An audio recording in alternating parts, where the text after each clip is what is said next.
Absolutely. Let us dim the lights and settle in. This is a story not of swords and sorcery, but of secrets and suspicions, of quiet betrayals and the unraveling of a life once thought secure. It began with a story. Not mine. Hers. Emily had always been the writer in the family, the dreamer, the one with notebooks cluttered across our home, filled with half-formed plots and poetic fragments. She worked as a high school English teacher by day, but the evenings were hers, devoted to her novel, her journals, and lately to a weekly writing workshop at a cozy little bookstore downtown called the Paper Lantern. I was happy for her, or at least I thought I was. She returned from those Wednesday sessions glowing, energized, inspired. Then I started noticing changes, subtle but sharp to someone who'd known her for nearly 10 years.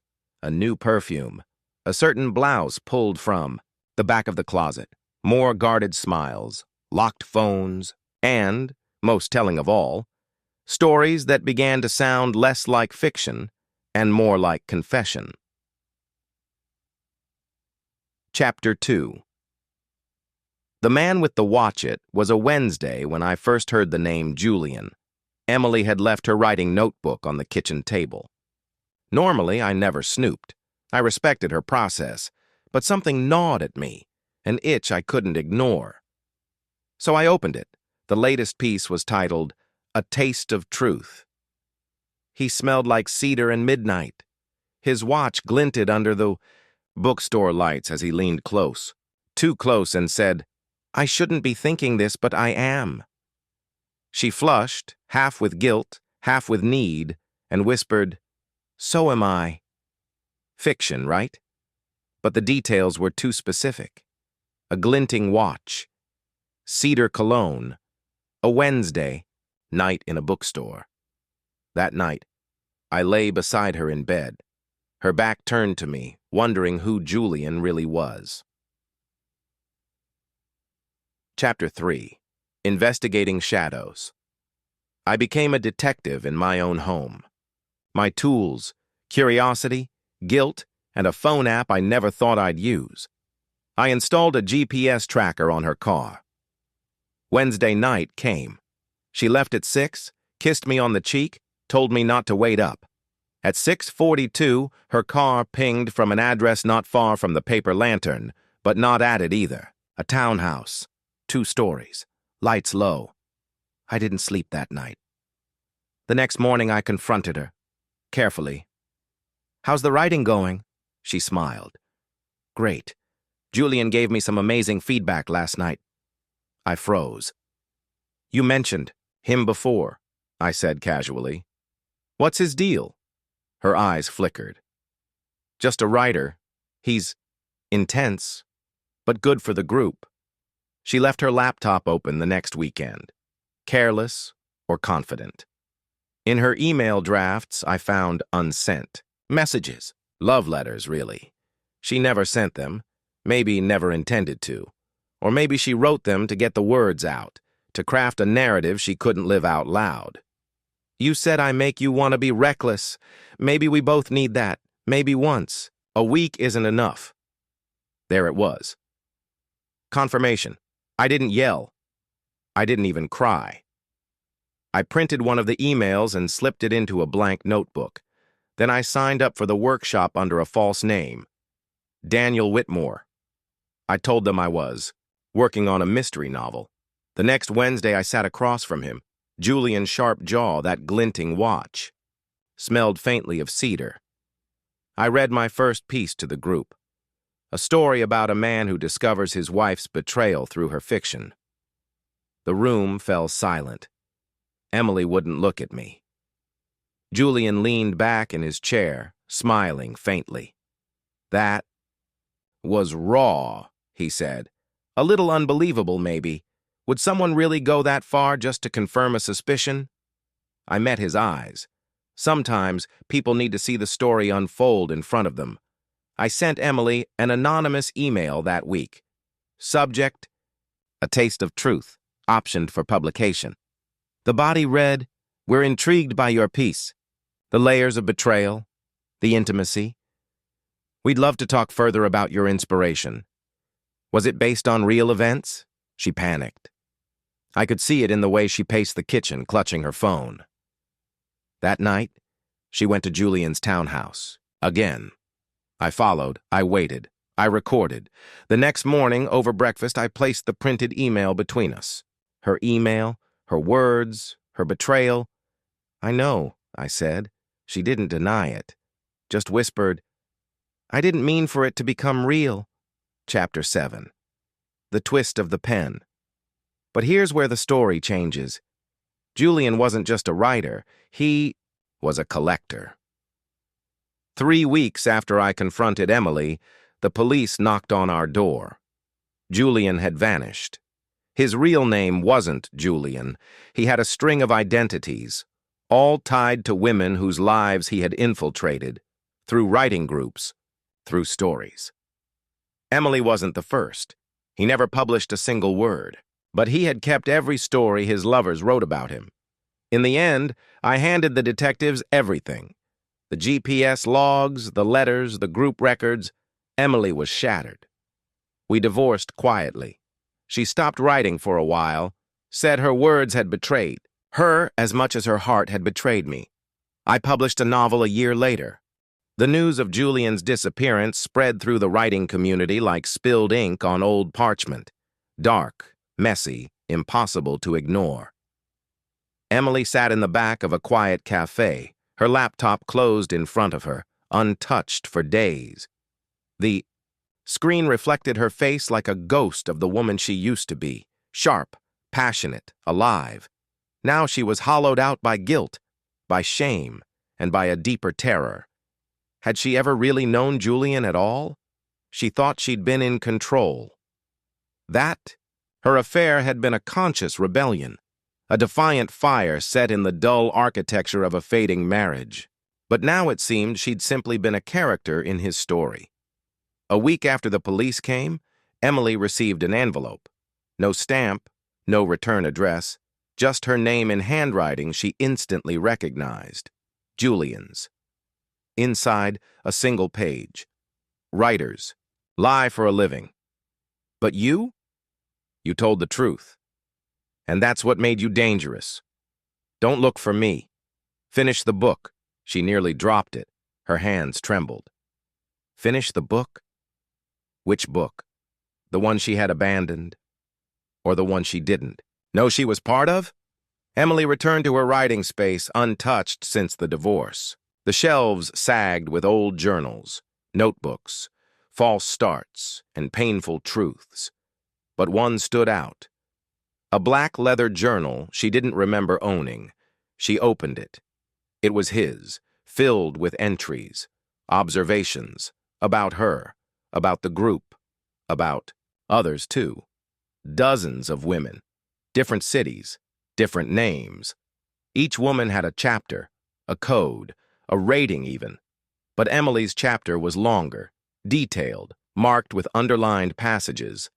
Emily writes from pain. Her stories bleed. Her guilt is her ink. She suspects. She wants to be caught. She thinks pain is the only real ending. And one final note at the bottom of the page.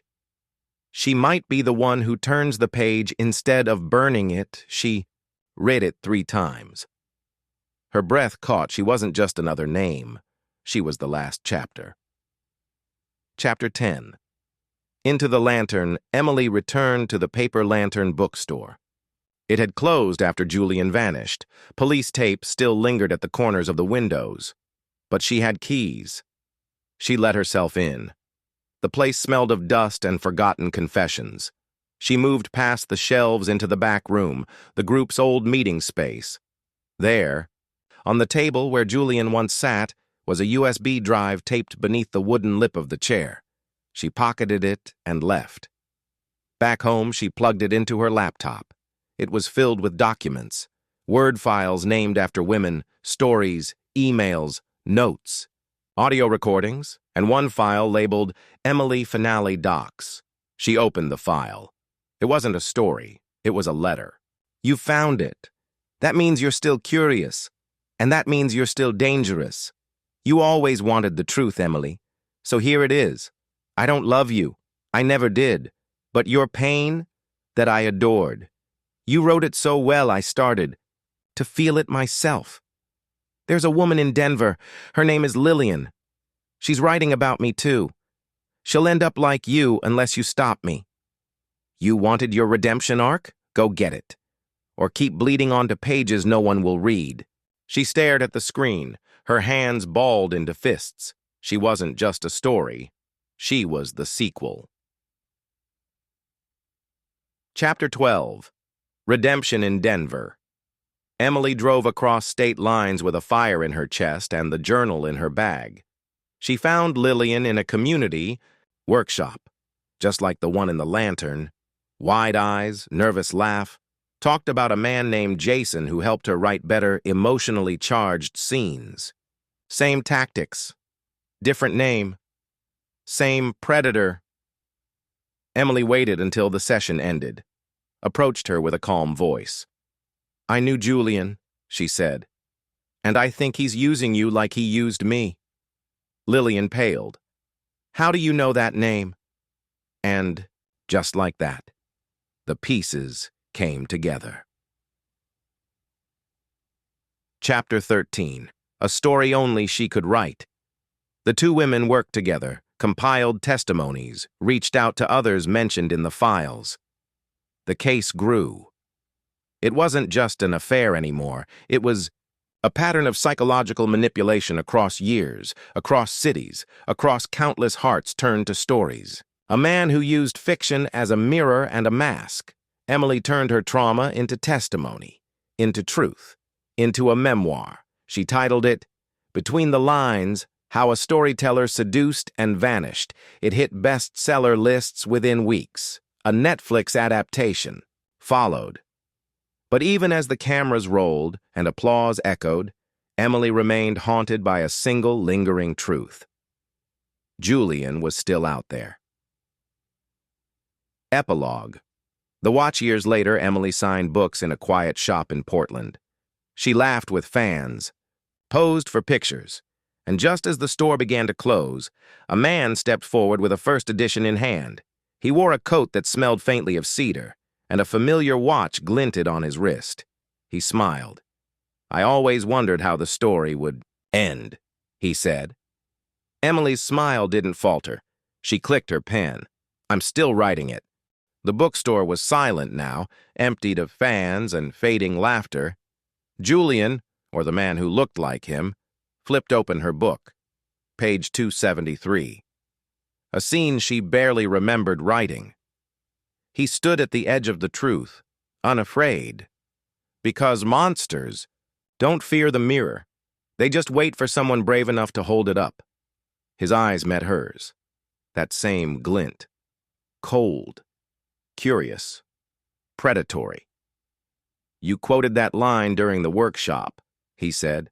The first time we met. I also wrote what happened after, Emily replied, her voice steady. He leaned in.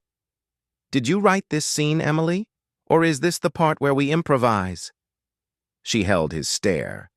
Beneath the table, her phone was already recording. I don't improvise anymore, she said. I document. He chuckled, then gently closed the book and turned to leave. No threats, no confessions, just a parting phrase whispered like a signature. Not every villain dies in the final act. Some just turn the page. Emily contacted Lillian the moment he left. Her hands were shaking. He's alive, she said. And he found me. Lillian didn't hesitate. Then we finish it. Together they followed the thread. Every woman in the journal, every name on the USB, every alias Julian had used across years, they mapped it out like a spiderweb. Denver, Austin, Santa. Fee, Montreal. One workshop after another. One woman after another. But there was one anomaly. A woman with no chapter, no notes, no audio. Just a name in the corner of a page. Veronica Lang. Veronica Lang had vanished 6 years earlier. A promising writer. She'd dropped out of every literary eye. Circle? Never published? Never returned calls? Emily found her mother in a suburb outside Chicago. She went to a writing retreat in the Berkshires, the woman said. Said she met someone, a mentor, said he unlocked something in her. What happened after? The mother's voice cracked. She sent me one final message, said she'd changed her name, that she wasn't safe. Emily felt the chill of it. Julian hadn't just broken hearts. He'd erased people. Emily and Lillian drove up to the Berkshires. The retreat still existed, under a new name. The caretaker, a quiet man with cataract-clouded eyes, recognized Julian's face instantly. When Emily showed him a photo, he used to run a shadow group at night, the man said. Private sessions, just him and one guest at a time. Most folks thought he was a genius, said he could pull stories out of your soul. Did anyone ever leave early? Lillian asked. The old man hesitated. Veronica did. Emily's stomach turned.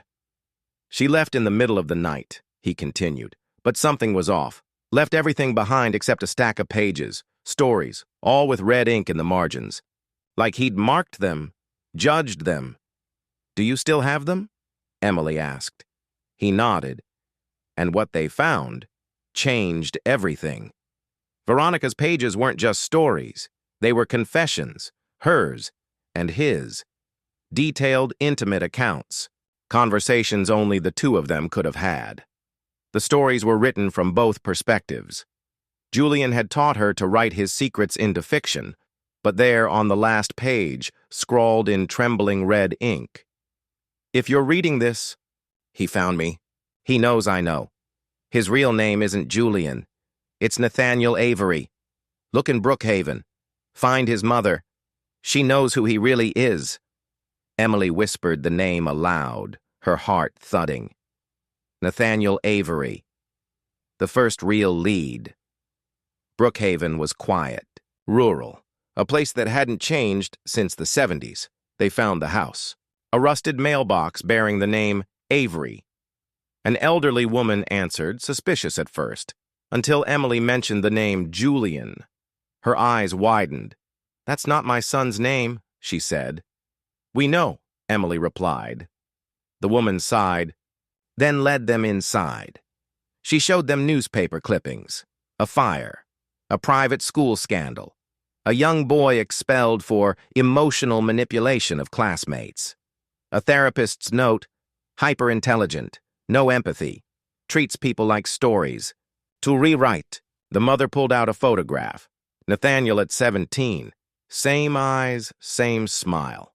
I thought he died years ago, she whispered. Emily stood frozen. He hadn't died. He'd just changed genres. Emily returned to Portland. She went public with The Findings, a follow-up memoir, a podcast series. Survivors came forward in waves, but she left out one name, Veronica Lang, because weeks later she received a handwritten letter, postmarked from Belgium. Thank you for not outing me. I'm safe now. Keep telling the story. He thrives in the silence. And Emily, don't let him write the ending. V. At her next book event, Emily stood beneath soft lights, a packed crowd waiting for her to begin. She opened her newest book, The Ghostwriter, and began to read. Halfway through, she noticed someone in the back row, a man, watching, no phone, no book in hand, just listening. She stared at him, and he smiled. But this time, Emily didn't flinch because she knew how to write her ending. Chapter 21. The Black Envelope. 2 weeks after the reading, a black envelope arrived at Emily's doorstep. No return address. Inside, a vintage photograph, grainy, sepia-toned, a group of people seated at what looked like an exclusive writing retreat. 7 individuals. One circled in red ink, Nathaniel. Only. He looked younger than she'd ever seen him. Scrawled on the back in shaky handwriting, the first story was written here. Black Hollow, 1993. A attached, a library card stamped with the name E. Morell and a symbol, an open eye with an inkwell where the pupil should be. Chapter 22. Black Hollow. Black Hollow wasn't on any map.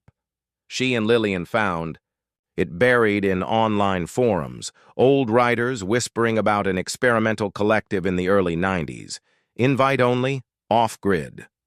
The rumors spoke of a cult-like group called the Archivists. Their goal? To create immortal literature. Not by writing it, but by living it. They staged betrayals, affairs, murders, documented everything in fiction. They believed stories became eternal if born from real pain. Emily traced the names from the photo. 2 were dead, 3 were institutionalized. The 6th, an author who vanished in 1994, and the 7th, the one circled in red, Nathaniel Avery. Chapter 23. The unpublished manuscript. Emily flew to Toronto to meet the last living archivist, Ezra Morell. He'd changed his name, retired from writing, and lived in a rundown cabin in the woods. She found him half mad, surrounded by towers of journals and typewritten pages. When she said Nathaniel's name, he froze, then said only one word. He remembered. Ezra handed her a dusty manuscript titled The Blood Draft. Each chapter was a transcript of the archivist's early experiments, ritualistic writing sessions, a suicide staged as a metaphor, a love triangle turned violent, and then the real revelation. Chapter 13. The Inheritance. A young boy was brought to the Hollow. He wasn't a writer, but they called him a mirror. His role was to reflect the worst of them, until they broke. Nathaniel had been their experiment, a child twisted into a weapon, made not by trauma, but by design. Chapter 24. The Library Beneath the Ashes.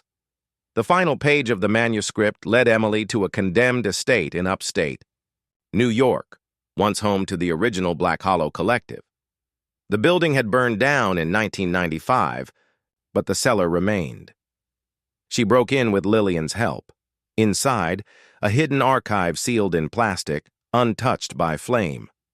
Dozens of handwritten manuscripts, each one labeled by the names of the archivists, but one stood out, bound in crimson, whether no author listed. Title, The Archivist's Code. Inside was a manifesto, their rules, their philosophy, their madness. But what chilled Emily most? The back page. To be remembered, the story must never end. The narrator must always return, and if he dies, another must be chosen. Underneath it, a list of names. All women. Each name had a red X except hers, Emily Harper, selected. Chapter 25.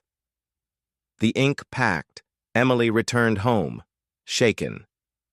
The pieces fit, but the game had changed. Nathaniel wasn't just a predator.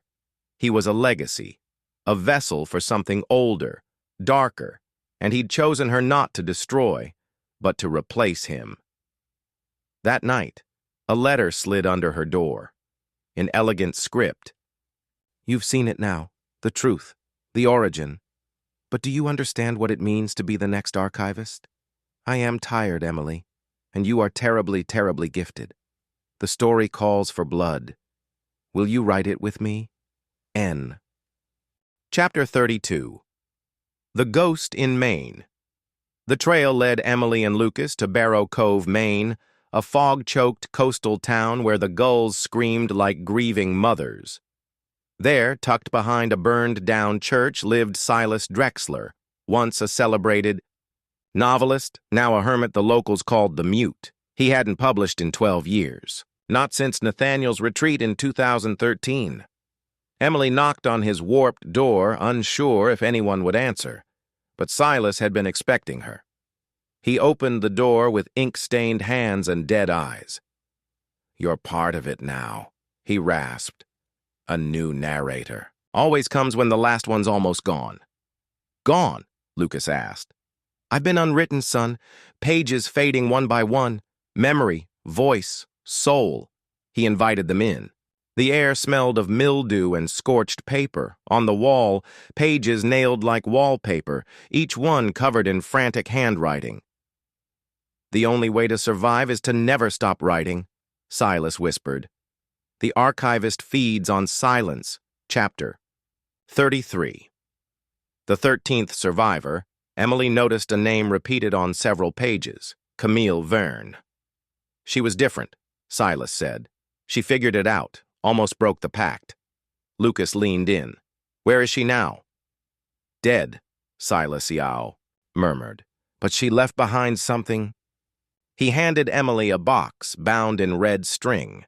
Inside, a flash drive and a page torn from a book.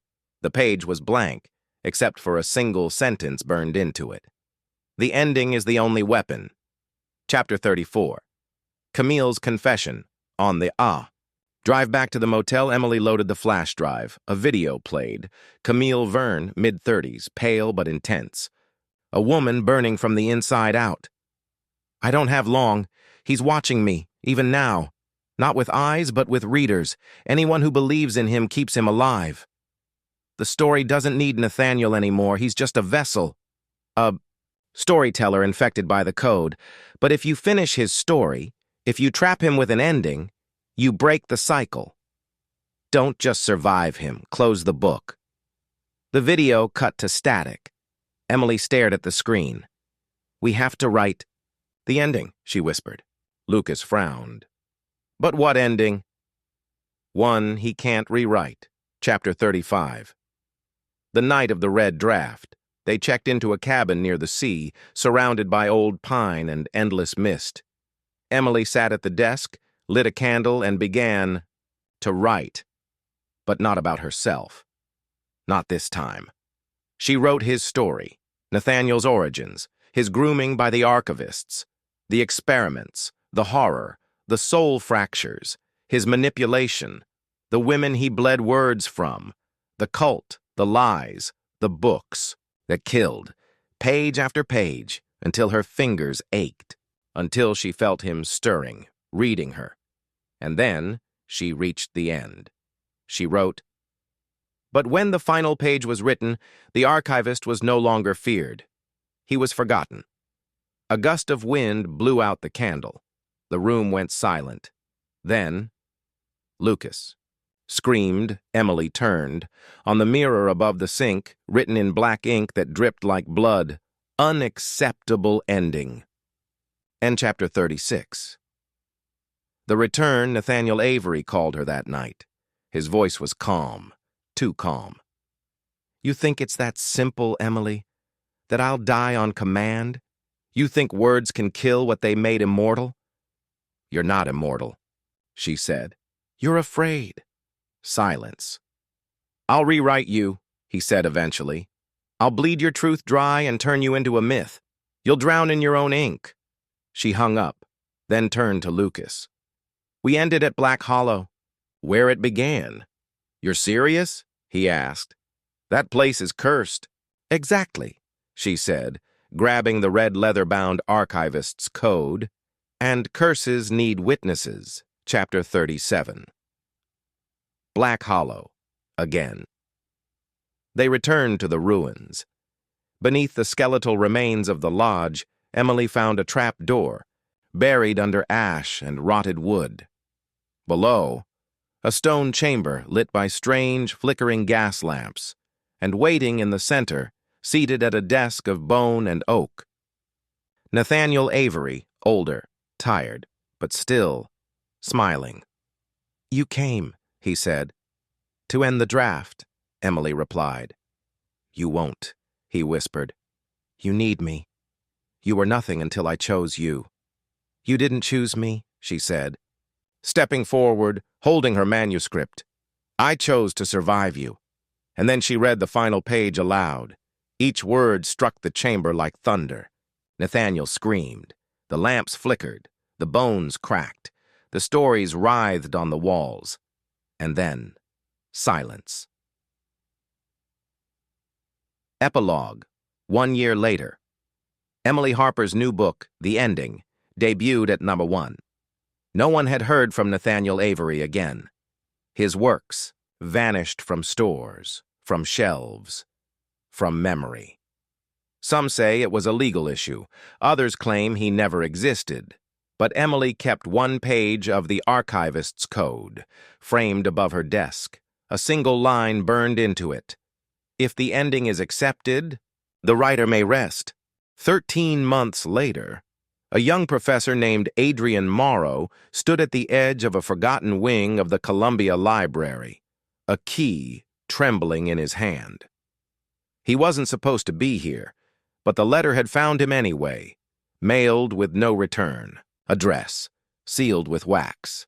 Inside, a single line, "Stories never die, they reincarnate," and beneath it, an old manuscript titled The Unwritten Draft Zero by Nathaniel Avery. Adrian thought it was a prank until he read the first paragraph and realized it was about him, his office, his recent breakup, his fear of anonymity. Written years ago. The manuscript knew him. Chapter 39. The Crimson Door. The hidden wing reeked of dust, varnish, and mildew. At its center, a crimson door unlabeled with a tarnished brass knob. The same door Emily Harper had described in interviews before she vanished. The door that led to the archivist's sanctum. Adrian unlocked it. Inside, he found an old desk, a stack of blank paper, a quill pen dipped in dried red ink, and beside it, a sealed envelope. To the next writer, he opened it. The letter was in Emily Harper's handwriting. "If you're reading this, you've been chosen or cursed. I don't know anymore. The code feeds on the gifted, the wounded, the desperate. You must resist the temptation to write with its pen. The archivist isn't dead. He's dormant, waiting for someone to finish the story. Don't be that someone. Or, if you can't resist, make sure your ending is stronger than his." 8. Chapter 40. Seduction of Ink. Adrian tried to walk away. He taught classes, he went to dinner, he jogged. But at night, the words haunted him. Write me. Finish what he began. He started dreaming in paragraphs. His blood itched for narrative. Then one night, half asleep, he woke to find his hand already writing. The quill moved on its own. The ink never dried. And the story, it was no longer just about him. It was about Emily, her disappearance, her warnings, her unfinished pages. He had to know more. He had to write more. Chapter 41. Echoes of Emily. In Search of Answers, Adrian traced Emily's final days. He visited Barrow Cove. Silas Drexler was gone, his cabin burned to ash.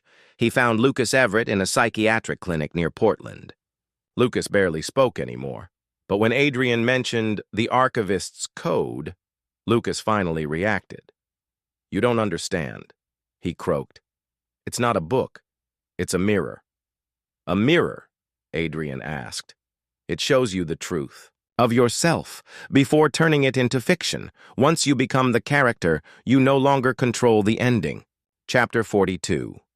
The rewrite Adrian returned to Columbia and sealed himself inside the Crimson Room. He wrote for 3 days without sleep. The manuscript grew teeth. Characters from his past began appearing in real life. Ex-lovers, old professors, people he hadn't seen in years, saying things he had written the night before. Reality twisted. He passed his own doppelganger in the hallway. His voice began to change. More like Nathaniel's. And then Emily appeared, or someone wearing her. She stood in the doorway of the Crimson Room, smiling faintly. "You made the same mistake I did," she said. "I didn't call you here," Adrian whispered. "No," she replied, "but I'm not Emily. I'm what's left of her." "You're a character?" She nodded. "And now you're the author. So write carefully." Chapter 43. The final choice. Adrian stared at the blank page before him. 2 endings pulled at his mind. One would make him famous, immortal even. The archivist's code. finally completed, a legend reborn. The other would erase everything, burn the pages, close the crimson door forever. He remembered Emily's words. Make sure your ending is stronger than his. He dipped the quill, wrote one final line, and watched the ink hiss, like it hated the truth. The archivist had met his match. The story devoured him, and in silence, it slept. Epilogue. The door remains. Columbia University's hidden wing collapsed during a freak storm the following week.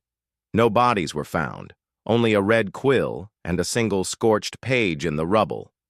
Beware the story that writes back. The legend of the archivist faded into academic myth. But once a year, on the library's coldest night, students hear a quill scratching, and some say a voice, soft, amused, hungry, "Write me." 7 years later, the world had moved on. Nathaniel Avery was remembered as a tragic literary talent. Emily Harper was a ghost of the industry, her name whispered in workshop circles like an unfinished poem. The archivist's code? Buried beneath scholarly debates and library closures. But in a second-hand bookshop nestled in a rain-soaked alley of Edinburgh, Scotland, a woman named Clara Whitford found a leather-bound journal with no title on the cover and no barcode. Inside, a dedication in red ink. To the reader who finds me, may your curiosity be stronger than your fear. She bought it for £2. That night, she dreamed of ink, of doors without handles, of eyes watching her from between the lines. Chapter 45. Notes in the margins. Clara was a book restorationist, an academic by trade, skeptical by nature. But this manuscript was unlike anything she'd handled. The paper was too fresh for its weathered binding. The handwriting changed mid-sentence. Worse, every night more of the book seemed written, not printed, not scribbled, just appeared. Sometimes it mirrored what she had thought earlier that day. Once, a line echoed a secret she had never told anyone. She tried burning a page, it hissed, then reappeared by morning. Only one word. Changed. Now it called her by name. Clara, come closer. Chapter 46. The Dead Authors Club desperate, Clara joined a clandestine online forum, the Dead Authors Club. Members claimed to have seen ghost manuscripts, books that wrote themselves, literary characters who stepped off the page. She posted excerpts from her journal. One user responded, Archivist 0. You've opened something. It's not a story. It's an invitation. If it reaches Chapter 50, it's too late, Clara asked. What happens at Chapter 50? Archivist 0 vanished. His account was deleted within minutes, but before he left, he sent a file, an old photograph, Emily Harper, Nathaniel Avery, and a third person, a man with hollow eyes, standing just behind them. Clara recognized him instantly. He'd been in her dream. Chapter 47. The Letters. Begin, then, the letters started, handwritten notes appearing in her apartment, in drawers, in books she hadn't opened in years. I've been patient, Clara. Chapter 48 is next. You're writing it even when you're not. She tried to stop reading the journal. Tried locking it away, but she'd wake to find it beside her pillow. The lines she'd refused to read now mirrored her dreams. She contacted an old friend, a folklore researcher named Ellis Rain. He didn't laugh. Instead, he showed her an old legend, the Ink Eater, a shadow that fed off untold stories and unfinished pain. Stories that are read, feed it, but stories that are lived, become it. Chapter 48. A visit from the archivist. One night, Clara heard scratching. Not at the window, but from inside her closet. When she opened it, nothing was there. But a voice, smooth as polished bone, whispered, "They all tried to write their way out. None ever read their way in." The manuscript's latest page simply, bed. Chapter 49. Clara answers the door. She hadn't written it. She hadn't even touched the book that day, but a knock came. Soft. 3 taps. Like a polite editor calling a final draft home, she opened the door. No one, only a package. Inside, a red quill, and a note in familiar handwriting. "The final chapter is yours. Don't finish it. End it. E.H." Chapter 49. All. The names of the lost Ellis found her days later. Clara was still alive, but barely coherent. She had scribbled names all over the walls, dozens of them. Nathaniel, Emily, Silas, Lucas, Adrian, hers, and one name none of them had ever seen before, the reader. It was scrawled again and again, and beneath it, a single line. "If you're reading this, it's already inside you." Ellis turned slowly toward the desk. The manuscript lay open. Chapter 50 blinked into existence before his eyes. Chapter 50. The reader you become. And thus the reader, curious, brave, unknowing, read to the end. The archivist smiled. He never needed to write again. The story now lived in another, and stories never die. So the reader asked, "Is this the ending?" The ink replied, "Only if you stop reading." Ellis Rain had always believed in archives, not omens. But standing in Clara's apartment, surrounded by names written in frantic ink, he knew the truth. This wasn't fiction anymore. The manuscript was now blank again. Only the title remained. The Reader. And beneath it, as if freshly etched by unseen fingers, "Now it's your turn, Ellis." He packed the book, wore gloves, lit incense like his mentor once taught him. Not to cleanse, but to confuse the thing that followed. And then he remembered a whisper from deep within academic folklore, a place off the catalogs, a building said to hold only forgotten knowledge, the Librarium of Dust. Chapter 52. The hidden library beneath Prague. He flew to Prague, no passport check, no customs, just an address scribbled in Clara's notes, Nove Miesto, the door without hinges. The librarium was buried under a centuries-old monastery, masked by a tourist exhibit above. The deeper Ellis descended, the colder the air became, until breath turned to mist and silence pressed like a thick blanket. At the base, a doorway, no handle, carved into the arch. "Here lie the books that should not be finished." Ellis placed the manuscript against the door. It opened. Chapter 53. Shelves of the damned inside, books bound in bark, bone, and sometimes things too, fleshy to name. Each book pulsed faintly. One shelf was marked, "Lives Unlived." 4. Those who chose curiosity. There were hundreds of copies titled The Reader, each one slightly different. Ellis flipped through one with the name E. Harper on the spine. It wasn't a book.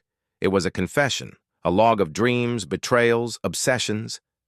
Emily had known what she was doing. She didn't stumble into the archivist's code. She sought it. Chapter 54.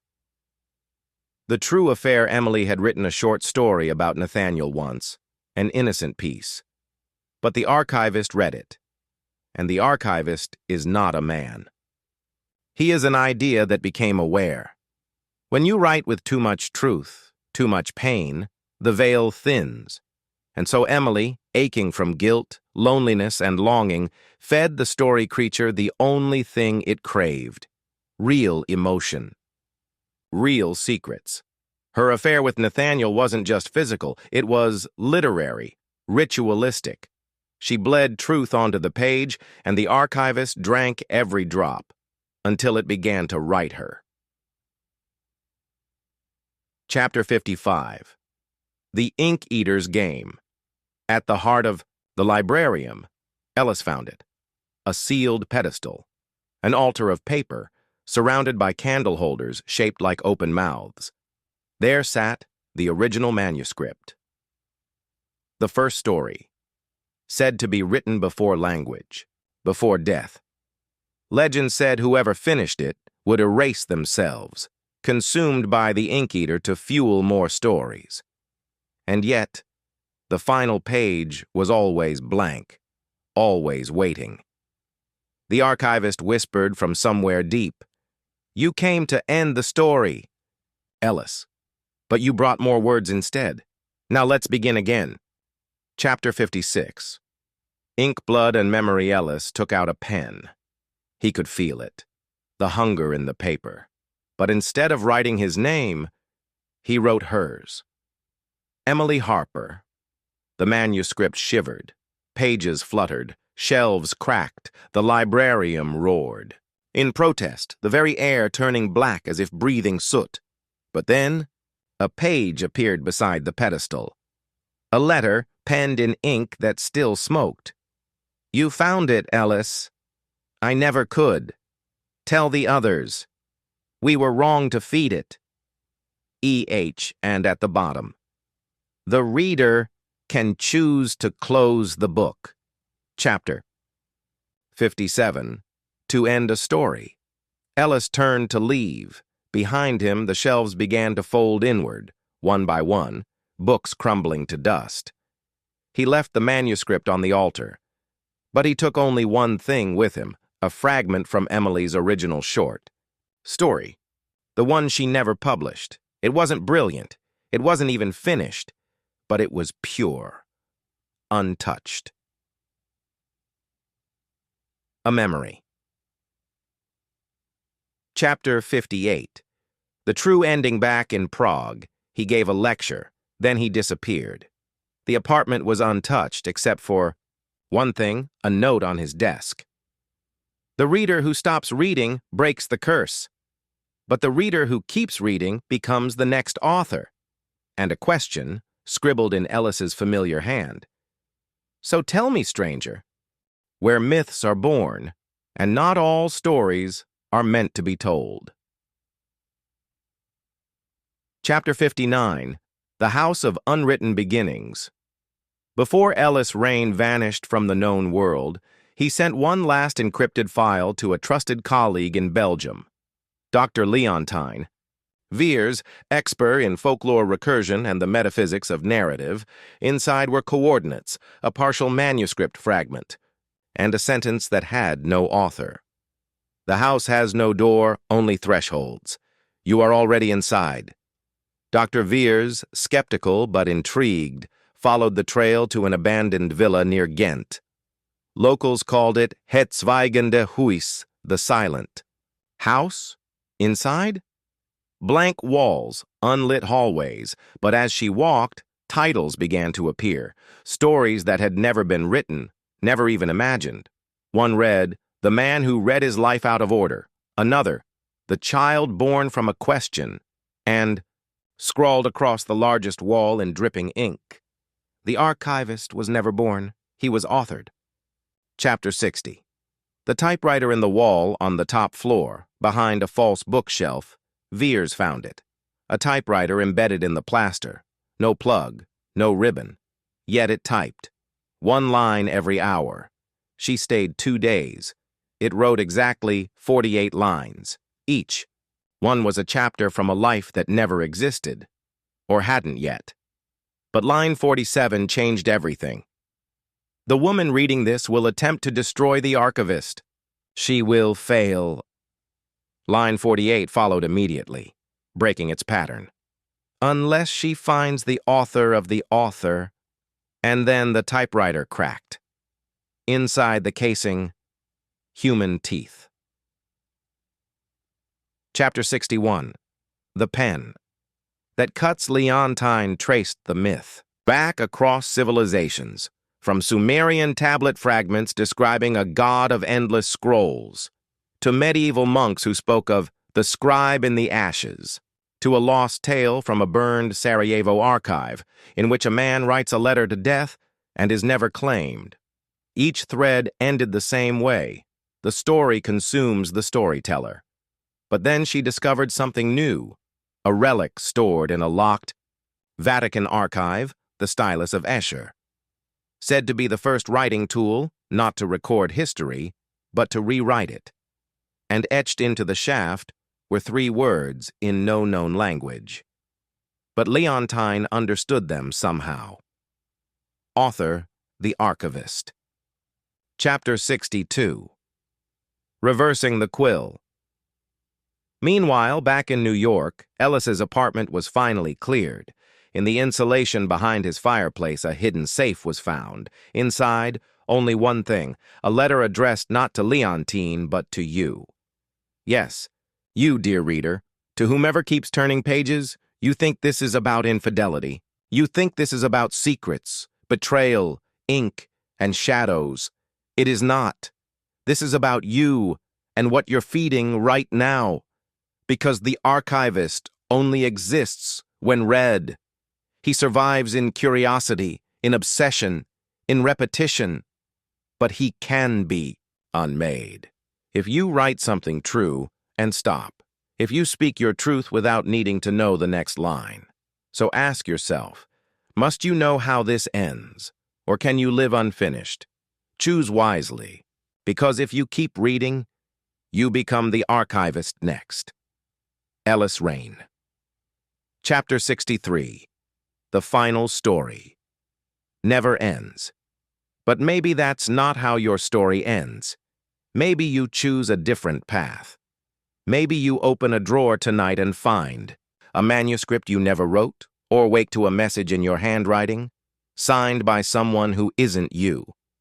Perhaps as you read this now, the archivist is already editing your dreams, because every story has an echo, every truth has a shadow, and every reader leaves ink behind, where time bends and the echoes of unfinished stories grow louder.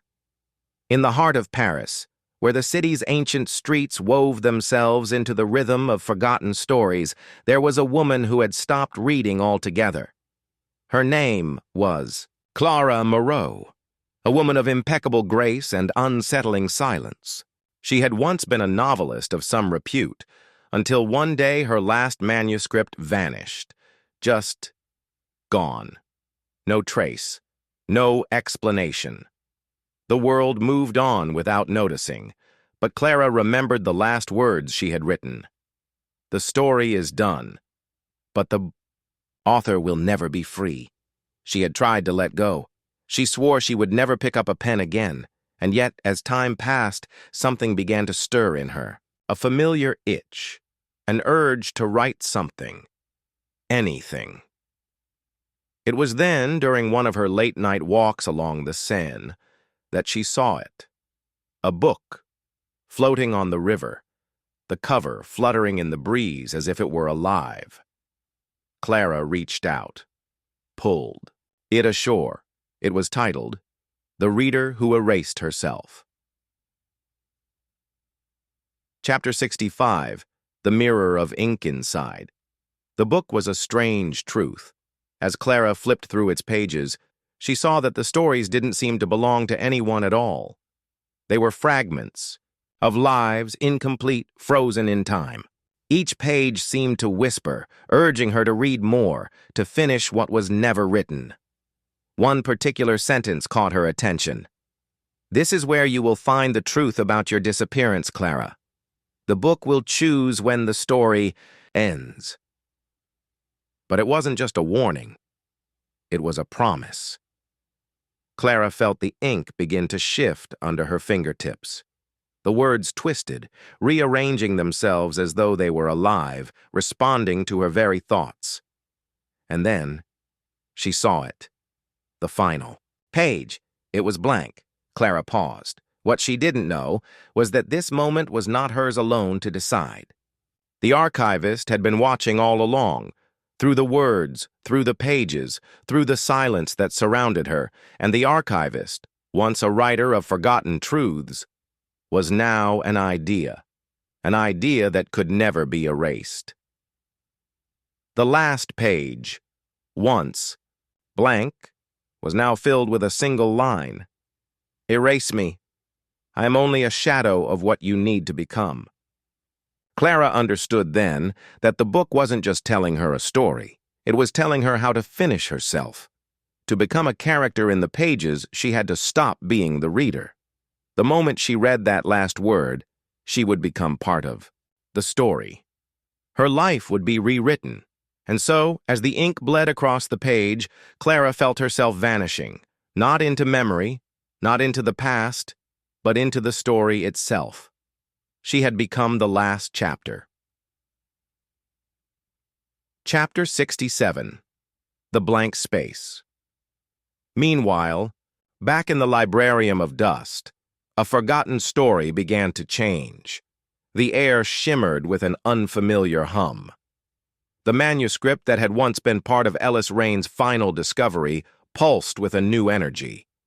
Clara's name appeared on a page, written in her own hand, though she had never touched it, and the manuscript began to speak. Clara Moreau is lost to the words now, but her story is not over. It's only just begun. For the first time, the librarium felt alive. The stories, once dead, now began to move with a new kind of urgency. Ellis Rain, wherever he was, might have known what this meant. He might have known that this was the beginning of something far greater than even he could comprehend. Chapter 68. The Author Reborn.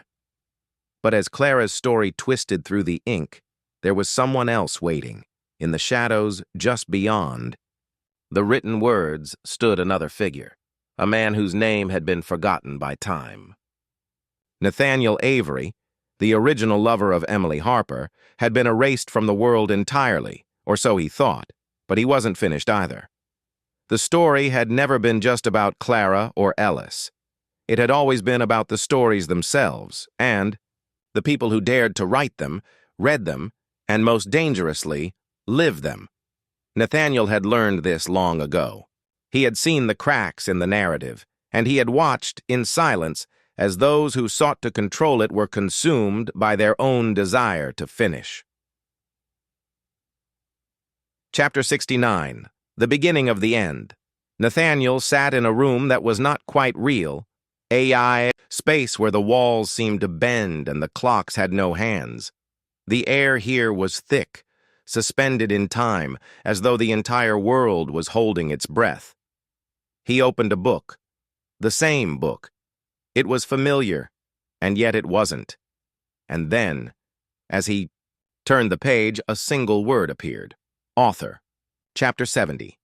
You, and so the final question remains, lingering, waiting for you, for the ink now calls for you to write, to continue the tale.